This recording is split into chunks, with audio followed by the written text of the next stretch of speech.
नमस्कार दोस्तों, पन्ना competition classes में एक बार आपका फिर से स्वागत करता हूं मैं लेक्चर नंबर 38 के साथ, जो कि नेतृत्व के अंतिम भागों में चल रहा है पार्ट 12 और नेतृत्व निर्देशन का पार्ट 12, जिसमें नेतृत्व निर्देशन के तत्व अवयव की बात कर रहे थे और चौथा अवयव अपना संप्रेषण पिछले लेक्चर में चालू हो चुका था। संप्रेषण मतलब कम्युनिकेशन के कुछ और आगे थ्योरी बढ़ाना है। तो आज बात करते हैं संप्रेषण के प्रकार या types of communication. Types of communication क्या कहता है?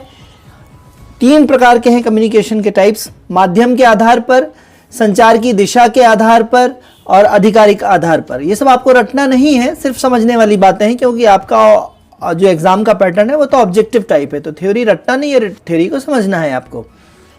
माध्यम के आधार पर मौखिक संप्रेषण, लिखित संप्रेषण। संचार की दिशा के आधार पर ऊर्ध्वगामी ऊपर की ओर जाने वाला, अधोगामी नीचे की ओर आने वाला, है ना। ऊर्ध्वगामी बड़ा हुआ जाएगा, ऊर्ध्वगामी, अधोगामी। अंगूरी लता पहले भी पढ़ा चुका हूं मैं। ग्रेपवाइन, समतल मतलब क्षैतिज और विकर्णी मतलब डायगोनल। आधिकारिक स्तर पर 2 प्रकार का संप्रेषण है, औपचारिक दैट इज कॉल्ड फॉर्मल, अनौपचारिक दैट इज कॉल्ड इनफॉर्मल। एक एक की चर्चा करते जाते हैं। बात करते हैं सबसे मौखिक संप्रेषण, ओरल कम्युनिकेशन। आमने सामने या टेलीफोन पर मुख से संवाद हो, घंटी बजाकर भी बुलाएं आप तो मौखिक संप्रेषण है। मुख मुद्रा या शारीरिक अंगों के हाव भाव से भी यह संप्रेषण होता है, ठीक है। आमने सामने हो या टेलीफोन पर हो, मुख से संवाद हो, घंटी बजाकर बुलाएं। मुख मुद्रा और शारीरिक हाव भाव, जिसको नॉन वर्बल कम्युनिकेशन कहते हैं, ये हाव भाव से ये सारा संप्रेषण होता है, जिसको मौखिक संप्रेषण बोलते हैं। लाभ क्या है? इसमें समय एवं धन की बचत होती है। अगर लंबी फोन पे बात नहीं करेंगे तो तुरंत अपनी बात कह लेंगे आप, समय की बचत होगी, है ना। लेटर को यहाँ वहाँ भेजना नहीं है। व्यक्तिगत बातचीत आप करते हैं तो उससे प्रभावपूर्ण बातचीत होती है, आपकी शंका का समाधान होता है, सामने वाले को कोई परेशानी होती है तो वो बातचीत में ही सॉल्व हो जाती है। प्रतिक्रिया और फीडबैक या प्रतिपुष्टि वहीं मिल जाती है और आपका सामने वाले से बातचीत बेहतर तालमेल के साथ होती है। तो ये सारे लाभ हैं। लाभ हानियां ये परीक्षा में पूछे जा सकते हैं, आपको क्वेश्चन के रूप में फ्रेम करके, तो आपको समझ रखनी चाहिए चीज़ों की। हानियां क्या है? दोनों पक्षों का सक्रिय होना आवश्यक है। यदि एक पक्ष ढंग से नहीं सुन रहा है तो मौखिक संप्रेषण प्रभावी नहीं होगा, है ना। तो दोनों पक्षों का सक्रिय होना आवश्यक है। इसके बाद भावी संदर्भ के लिए अनुपयुक्त है ये। अगर आप इसको इस जो आपने बातचीत करी है इसका फ्यूचर रेफरेंस लेना चाहते हैं तो फ्यूचर रेफरेंस के लिए ये जो है वो सूटेबल नहीं है, अनुपयुक्त है, क्योंकि लिखित साक्ष्य का अभाव रहता है। भाई मौखिक बातचीत कर लिया आपने, लिखित कुछ है ही नहीं, है ना। तो ये भावी संदर्भ के लिए अनुपयुक्त है, ये इसकी हानि है। ध्यान देंगे जरा परीक्षा के लिए। टेलीफोन से लंबी बात करेंगे अगर तो खर्चा ज्यादा आ जाएगा। फिर नीति संबंधी घोषणा करनी हो, कंपनी को अपनी नीतियों संबंधी घोषणा करनी हो या सेवा शर्तें जो बताना है उसके लिए उपयुक्त नहीं है कतई ये, ठीक है। कौन सा? मौखिक संप्रेषण। मौखिक संप्रेषण के आपको तोड़ मरोड़ के पेश किया जा सकता है, जैसे कि पॉलिटिकल पार्टीज करती हैं। दोनों का बौद्धिक स्तर समान होना आवश्यक है। यदि मौखिक संप्रेषण हो रहा है और एक का स्तर बहुत कमजोर है तो कैसे आप अपनी बात समझा पाएंगे? तो प्रेषक और प्राप्तकर्ता दोनों का बौद्धिक स्तर लगभग समान होना आवश्यक है। यदि नहीं है तो फिर प्रेषक को उसके स्तर पर नीचे उतरना पड़ेगा, ठीक है। फिर इसमें बोला गया वर्बल तथा हाव भाव या नॉन वर्बल कम्युनिकेशन कहलाता है। मतलब मौखिक संप्रेषण में जो आप बोलते हैं वो कहलाता है वर्बल कम्युनिकेशन और शरीर के जो हाव भाव होते हैं वो कहलाते हैं सांकेतिक या नॉन वर्बल कम्युनिकेशन, ठीक है। तो वर्बल मतलब बोला हुआ, नॉन वर्बल मतलब शारीरिक हाव भाव से किया हुआ संप्रेषण। ये दोनों किसके अंतर्गत आते हैं? चाहे वर्बल हो चाहे नॉन वर्बल हो, दोनों किस में आते हैं? मौखिक संप्रेषण में, ठीक है। ध्यान देंगे जरा। फिर एक नोट है यहाँ पे, हंसना, ऊब जाते हैं आप किसी चीज में तो ऊबना, बोर हो जाना जिसको बोलते हैं।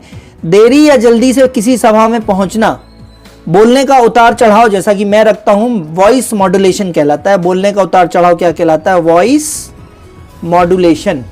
बाल विकास में आपने ये पढ़ा होगा, टीचर की ये क्वालिटी होती है वॉइस मॉड्यूलेशन। कहाँ आपको एम्फेसाइज देना है, कहाँ आपको बात को जोरदार तरीके से कहना है और कहाँ बात आपको कह के निकल जाना है, ठीक है। तो बोलने का उतार चढ़ाव ये सब नॉन वर्बल कम्युनिकेशन आते हैं। इससे आप अपना कम्युनिकेशन बहुत प्रभावी बना सकते हैं, है ना। हंसने से पता चलता है कि वो आपकी बात पे खुश हो रहा है कि आपकी हंसी उड़ा रहा है। ऊब रहा है मतलब आपकी बात में बोर हो रहा है। किसी सभा में आप देरी से पहुंच रहे हैं मतलब आपको सभा में इंटरेस्ट नहीं है। जल्दी पहुंच रहे हैं मतलब बहुत इंटरेस्ट है ना। जैसे आपको हम मेरे यहाँ के लेक्चरों का इंतजार रहता है तो आपको इसमें इंटरेस्ट है। और यदि लेक्चर आप देख ही नहीं रहे, बोले ठीक है देख लेंगे हो गया, तो आपको उसमें इंटरेस्ट नहीं है। ठीक है, तो ये सारे कम्युनिकेशन कैसे हैं? Non verbal communication. कम्युनिकेशन का दूसरा प्रकार है लिखित संप्रेषण या रिटर्न कम्युनिकेशन। जब संप्रेषण को लिखित में समाचार पत्र, न्यूज बुलेटिन, पैम्फलेट, आपके न्यूज़पेपर में जिसको आप सामान्य भाषा में पंपलेट बोलते हैं, वो पंपलेट गलत प्रोनाउंसिएशन है, PAMPH, पैम्फलेट, इंग्लिश के पेपर में आ सकता है पैम्फलेट। तो पैम्फलेट डायरी के द्वारा, हैंड बुक्स दी जाती हैं, नोट्स के द्वारा, नोटिस के द्वारा, आदेश आदि के रूप में किया जाता है ये लिखित संप्रेषण। लिखित संप्रेषण के द्वारा नियम बताए जाते हैं, कंपनी की कार्य करने की कार्यविधियां लिखित में होती हैं, नीतियां होती हैं, आदेश लिखित में होते हैं। मौखिक आदेश मानने भी नहीं चाहिए आपको, क्योंकि आपका बॉस पलट सकता है गलती होने पर। तो मौखिक आदेश कभी नहीं माने, आप नौकरी में भी चले जाए, कितना भी बड़ा अधिकारी हो, मौखिक आदेश नहीं माने, लिखित आदेश माने, खासकर कि जो बहुत इंपॉर्टेंट काम का आदेश हो वो।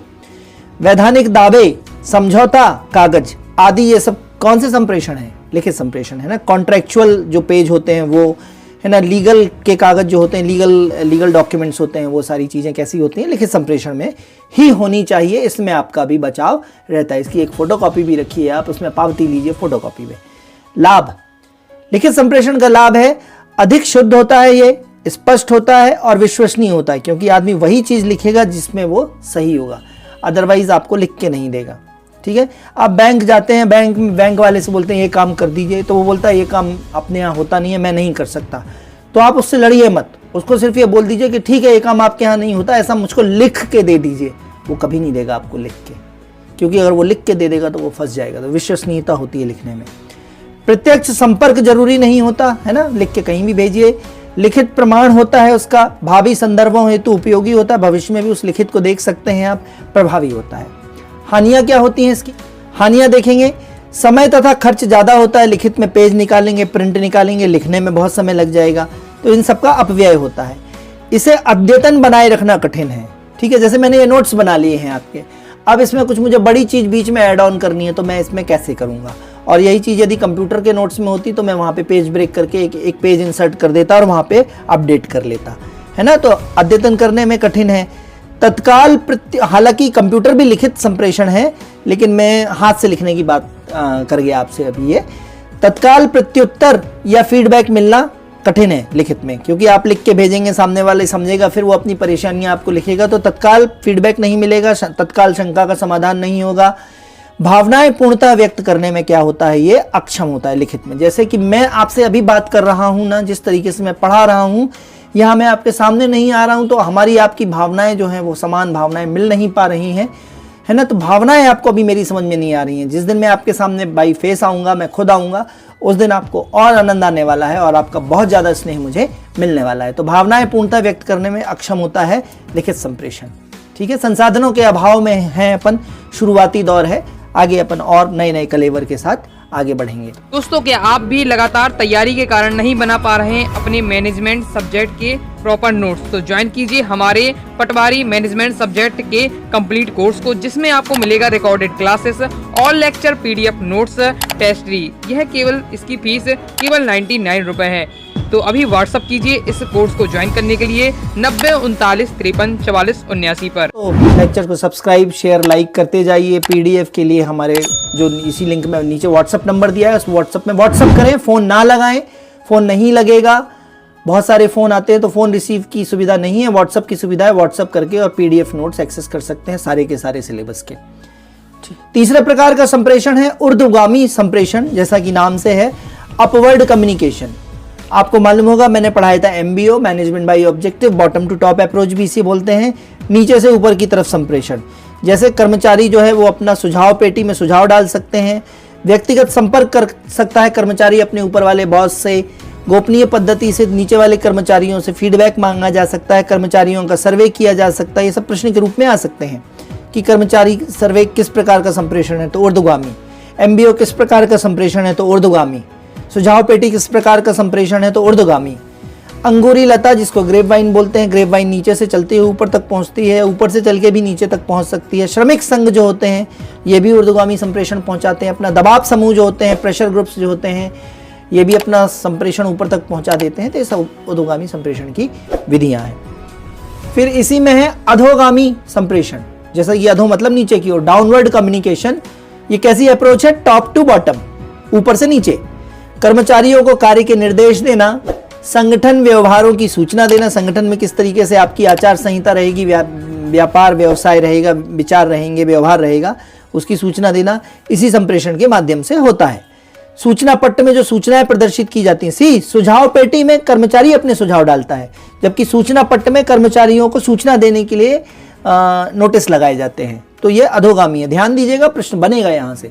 सूचना पट्ट, कंपनी की पत्रिका निकलती है, सालाना पत्रिका या मंथली पत्रिका, वो ध्वनि विस्तारक, कंपनी में ध्वनि विस्तारक लगे होते हैं, जिसमें आपको सूचित कर दिया जाता है कि सभी लोग सेंट्रल हॉल में इकट्ठे हो जाए, है ना, बॉस का बर्थडे मनाया जाना है, इस तरीके से ध्वनि विस्तारक यंत्र लगे होते हैं कंपनियों में।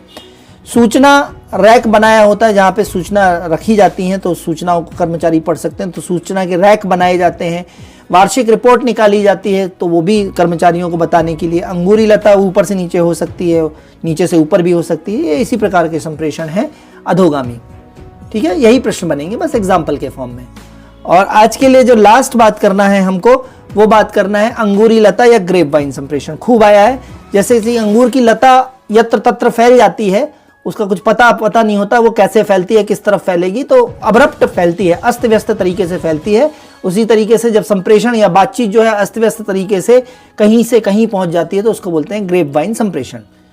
संप्रेषण के सामान्य तरीकों के अलावा जो अपन ने ऊपर पढ़े हैं, जब अनजाने में या अस्त व्यस्त तरीके से कोई बात या समाचार कहने वाले से होकर इच्छित सुनने वाले तक पहुंच जाए, जो उसको सुनना चाहता है या जिसको हम सुनाना चाहते हैं उसके पास तक पहुंच जाए, तो उसे अंगूरी लता संप्रेषण कहते हैं, है ना। आपको मालूम है कि आपका फला दोस्त बहुत बात करता है और इसको मैं कुछ बताऊंगा नहीं तो इसके पेट में नहीं पचेगी, और ये यहाँ से यहाँ जाएगा, यहाँ से यहाँ जाएगा और फाइनली वहाँ पहुँचेगा जहाँ मैं चाहता हूँ।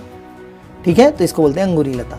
जैसे मुझे मान लीजिए अपनी सैलरी बढ़वानी है, या आपको अपनी सैलरी बढ़वानी है कंपनी में, लेकिन बॉस से सीधे नहीं बोल सकते आप, तो आप क्या करेंगे, चाय पे अपने साथियों में या लंच के समय अपने साथियों से चर्चा में कहेंगे कि भाई मैं तो यार कंपनी बदलना है मेरे को, यार यहाँ की सैलरी मेरे को कम पड़ रही है, भाई मेरे को कंपनी बदलना है यार, यहाँ का मेरे को पूर नहीं रहा है, सैलरी कम पड़ रही है। जबकि काम आप अच्छा करते हैं, बॉस आपके काम से पसंद है, तो बात घूमते फिरते बॉस के कानों तक कहीं ना कहीं अंगूरी लता ग्रेप वाइन के माध्यम से पहुंच जाएगी, और आपके कहे बगैर ही आपकी बात बॉस तक पहुंच जाएगी अंगूरी लता के माध्यम से। अंगूरी लता या ग्रेप वाइन के माध्यम से अफवाहें भी फैलती हैं बहुत जल्दी। प्रत्येक संगठन में ऐसे अनौपचारिक रास्ते होते हैं, अनौपचारिक इनफॉर्मल वे होते हैं, जहां से गप्पें, जो गप आप करते हैं ना, गॉसिप, गप, अफवाह इधर उधर फैलती रहती हैं, ठीक अंगूर लता की तरह। अंगूर की लता भी ऐसे ही फैलती है।